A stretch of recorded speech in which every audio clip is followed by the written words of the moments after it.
Hello everyone. This is an introductory video regarding the class, which kind of lectures will be provided in the class and which kind of topics will be covered in this session. So let's get started.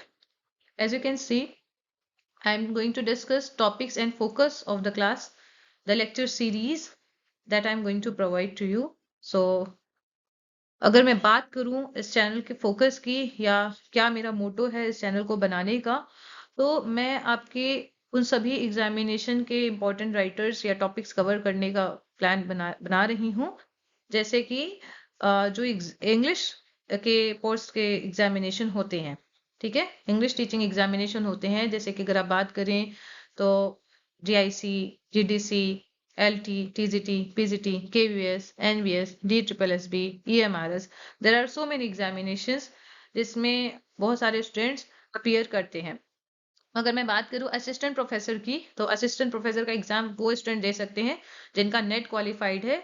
और इसके अलावा मैं बात करूं PGT की या TGT की या जीआईसी की, तो जिनका पोस्ट ग्रेजुएशन है वो लोग इस एग्जाम को दे सकते हैं।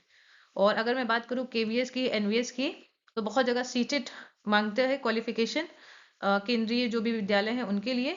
तो वो बच्चे जिनका एमए है और सीटेट क्वालिफाई है, बीएड है, वो लोग उस एग्जाम के लिए एलिजिबल होते हैं। तो आपको ये सारी चीजें, एलिजिबिलिटी वगैरह तो पता ही है, लेकिन बहुत बच्चों को प्रॉब्लम आ रही है कि सिलेबस किस तरीके से कवर किया जाए, क्योंकि बहुत सारे एग्जाम जो है, हर एग्जाम की स्ट्रेटेजी अलग होती है, हर एग्जाम का फोकस पॉइंट्स अलग होता है। अगर मैं बात करूं जीडीसी या यूपीएचसीएससी या जो हमारा यूपी पॉलिटेक्निक की वैकेंसी आई है उसकी मैं बात करूं, तो उसमें मैं आपको मेजर जो राइटर्स हैं वो प्रेस्क्राइब मिलते हैं, तो आपको उसके अकॉर्डिंग तैयारी करनी पड़ती है। ठीक है, तो मैंने उसी अकॉर्डिंग प्लान किया है। अब देखते हैं, जैसा कि आप देख सकते हैं इस चैनल पे मेरा जो मोटो है वो थ्योरी एंड क्रिटिसिज्म के कुछ इंपॉर्टेंट पॉइंट्स को कवर करना है। जैसे कि आपके बहुत सारे एग्जाम है, उसमें मेजर थ्योरिस्ट और क्रिटिक्स जो है वो प्रेस्क्राइब रहते हैं, और वहां से आपके टर्म से क्वेश्चन बहुत सारे पूछे जाते हैं। फॉर एग्जाम्पल अगर मैं बात करूँ तो थ्योरी से पूछा जाता है न्यू क्रिटिसिज्म, जैसे कब आया, इससे इससे एसोसिएटेड आपके क्रिटिक्स पूछे जाते हैं, इससे वर्क, पब्लिकेशन, की टर्म्स, ये सारे आपको एग्जाम में क्वेश्चन बनते हैं।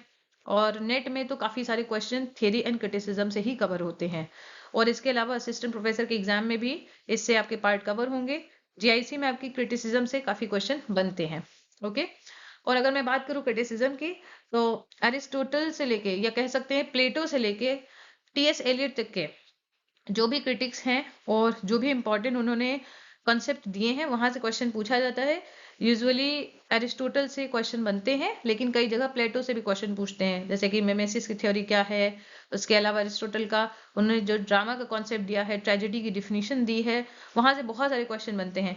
टीएस एलियट की बात करो तो वहां से थियरी ऑफ इम्पर्सनैलिटी, और उसके अलावा ऑब्जेक्टिव कोरिलेटिव, मेटाफिजिकल पोइट्स, ये सबसे क्वेश्चन बनते हैं और बहुत एग्जाम में पूछे गए हैं। ठीक है, नेक्स्ट अगर हम बात करें इस लेक्चर सीरीज की, तो मैं आपके साथ इंपॉर्टेंट टर्म्स डिस्कस करूंगी जिससे आपको एग्जाम में हेल्प मिल सके, जैसे कि various form of poetry, various types of novel, वहां से क्वेश्चन बनते हैं।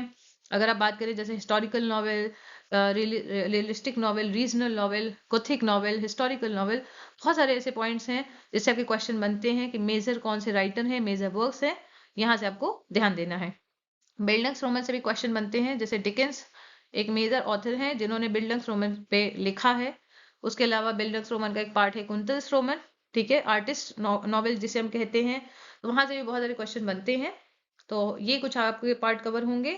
और मेजर पोएटिक फॉर्म जैसे कि ओट, ओट क्या होती है, एपिक, मॉक एपिक में अंतर क्या है, सोनेट क्या होती है, लिरिक क्या होता है, और एलिजी, ये सारे टॉपिक्स भी हम कवर करेंगे। नेक्स्ट जो है हिस्ट्री ऑफ इंग्लिश लिटरेचर, जो आप सभी ने ग्रेजुएशन से पढ़ना स्टार्ट किया है और अभी तक आप इसे बहुत लोग हिस्ट्री को पढ़ रहे हैं, तो इसमें याद करना और भूलना ये लगा ही रहता है। किस तरीके के क्वेश्चन बनते हैं ये हमें ध्यान देना है, और आपको यहाँ पे टाइमलाइन भी ध्यान देनी है। कई बार आपसे पूछा जाता है कि ये मेजर इंसिडेंट किस ईयर में हुई है, जैसे कि गन पाउडर प्लॉट, उसका ईयर पूछा जाता है, कब हुआ, है ना। चार्ल्स फर्स्ट का असैसिनेशन या एग्जीक्यूशन कब हुआ, नॉट असैसिनेशन बट एग्जीक्यूशन कब हुआ, रेस्टोरेशन एज का पीरियड। तो ये सारे क्वेश्चन आपको ध्यान देने हैं। मेजर ऑथर से भी क्वेश्चन बनते हैं, उनका टाइमलाइन या किसको किस ईयर में पर्टिकुलर पोस्ट मिली या कौन से पर्टिकुलर वर्क पब्लिश हुए, यहाँ से क्वेश्चन बनते हैं। तो इसकी मैं एक एमसीक्यू सीरीज भी आपको प्रोवाइड करूंगी। नेक्स्ट जो मेरा मोटो है वो है इंपॉर्टेंट राइटर्स को कवर करने का। तो जैसा कि मैंने आपको बताया कि बहुत सारे एग्जाम के सिलेबस में ऑलरेडी राइटर्स प्रिस्क्राइब रहते हैं, लेकिन अगर आप देखें असिस्टेंट प्रोफेसर की कुछ एग्जाम में आपको यूजुअली मिल जाएगा British literature, Indian literature, world literature या कैरेबियन लिटरेचर, इस तरह के आपको हेडिंग्स मिल जाएंगी, अमेरिकन लिटरेचर, और वहां पे कुछ आपको राइटर्स प्रिस्क्राइब मिलेंगे, कहीं कहीं नहीं भी मिलता है ना। इंडियन लिटरेचर से भी ऐसे ही आपको मिलता है, इंग्लिश इन इंडिया एक टॉपिक आ जाता है। तो वहां पे आपको मेजर ऑथर पे फोकस करना है और उसके अकॉर्डिंग ही मैंने कुछ प्लानिंग करी है, जिसमें जो मेजर ऑथर्स हैं उनको मैंने सिलेक्ट किया है जो बहुत सारे एग्जाम को कवर करेगा। जैसे आप देख सकते हैं हर एग्जाम में शेक्सपियर से क्वेश्चन बनते ही हैं, विलियम शेक्सपियर से क्वेश्चन बनेगा, क्रिस्टोफर मार्लो से क्वेश्चन बनेगा, राइट। और अगर मैं बात करूं रोमांटिक एज की तो वर्ड्सवर्थ, शेली, कीट्स, ये सब बहुत इंपॉर्टेंट हैं। विक्टोरियन एज की बात करूं तो एर्नोल्ड, डिकेंस, इन सब से क्वेश्चन बनता है, रॉबर्ट ब्राउनिंग से क्वेश्चन बनता है ब्रिटिश लिटरेचर में, और डब्ल्यू बीट्स, ये सब इंपॉर्टेंट राइटर हैं। अगर मैं बात करूं इंडियन राइटर की तो आपसे आर के नारायण से क्वेश्चन बनता है, राजा राव, सलमान रश्दी, अरविंद एडिगा। ओके, तो आपको इन सभी मेजर राइटर पे फोकस करना है। कमला दास कन्फेशनल पोइट्री में बहुत जाना माना नाम है। नेक्स्ट अगर आप देखें इंपॉर्टेंट राइटर्स में तो वर्ल्ड लिटरेचर में आपको Australian literature, American literature, Caribbean literature, तो आपको इन पे फोकस करना है। तो चिन्हो अचेवे से काफी क्वेश्चन आपके बनते हैं, नेट में भी बनते हैं और उसके अलावा बहुत जगह प्रेस्क्राइब्ड है। और डेरेक वॉलकॉट काफी मेजर राइटर है, यहाँ से भी कुछ इंपॉर्टेंट क्वेश्चन बनते हैं, वोल सोएंका, तो इन पे भी मैं डिस्कशन करूंगी। नेक्स्ट जो है जहां से क्वेश्चन बनते हैं, नेक्स्ट जो पॉइंट है वो है अवार्ड्स। तो बहुत सारे क्वेश्चन बने हैं कि which writer got Nobel prize in particular year, या in which year this particular author was awarded the Nobel prize. या सेम क्वेश्चन बनता है पुलित्जर प्राइज से, किस राइटर को किस वर्क के लिए पुलित्जर प्राइज मिला, साहित्य अकेडमी अवार्ड किस वर्क के लिए मिला, पहला साहित्य अकेडमी किसे मिला, पहला नोबेल प्राइज किसे मिला। इस तरह के क्वेश्चन आपको बनते हैं जो आपको फोकस करने रहेंगे। तो इस पे भी मैं आपको एक लेक्चर सीरीज प्रोवाइड करूंगी। उसके अलावा आपके पोएट लॉरेट से भी क्वेश्चन बनते हैं, डिक्शनरी से, बाइबल से, तो उस पे भी मैं आपको शॉर्ट वीडियोस प्रोवाइड करवाऊंगी। जैसे कि आप देख सकते हैं नेक्स्ट टॉपिक है आपका लिंग्विस्टिक्स। तो ये काफ़ी इंपॉर्टेंट टॉपिक है, बहुत सारे एग्जाम में लिंग्विस्टिक्स के बेसिक टर्म से क्वेश्चन बनते हैं और ये उन स्टूडेंट्स के लिए बहुत ही हेल्पफुल है जो असिस्टेंट प्रोफेसर की तैयारी कर रहे हैं या जिनके कुछ एग्जामिनेशन ग्रेजुएशन के हैं या पोस्ट ग्रेजुएशन के जिसमें ये सिलेबस प्रिस्क्राइब्ड है।